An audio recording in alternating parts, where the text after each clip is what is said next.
आज मैं आप लोगों को ओवन का साफ़ करना सिखाऊंगी कि ओवन को हम कैसे साफ़ कर देंगे। अंदर से पहले इस कंडीशन इस तरह है, ठीक है। अब इसमें हम साफ़ करते हैं। ये एक आधा नींबू है मेरे पास, को मैंने पहले से थोड़ा सा निचोड़ा हुआ है। मैं इसको इसमें डाल देती हूँ पानी में, ठीक है।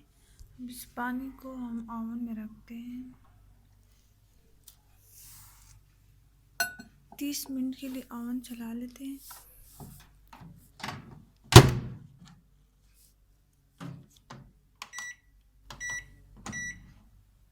ठीक है, 1 मिनट के लिए मैं लगा लेती हूँ। ठीक है, 1 मिनट का मैं लगा लिया,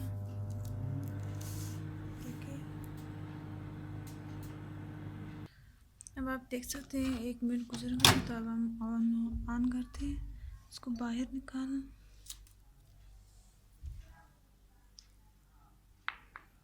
ठीक है, अब देखिए मेरे पास जो कपड़ा है इसे मैं साफ करती हूँ।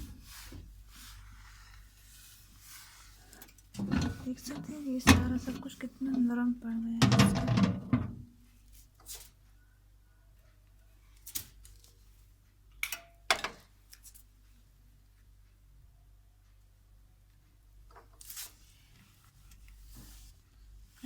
इस तरफ से साफ हो रहा है, तो इस तरह से ओवन आप साफ कर सकते हैं।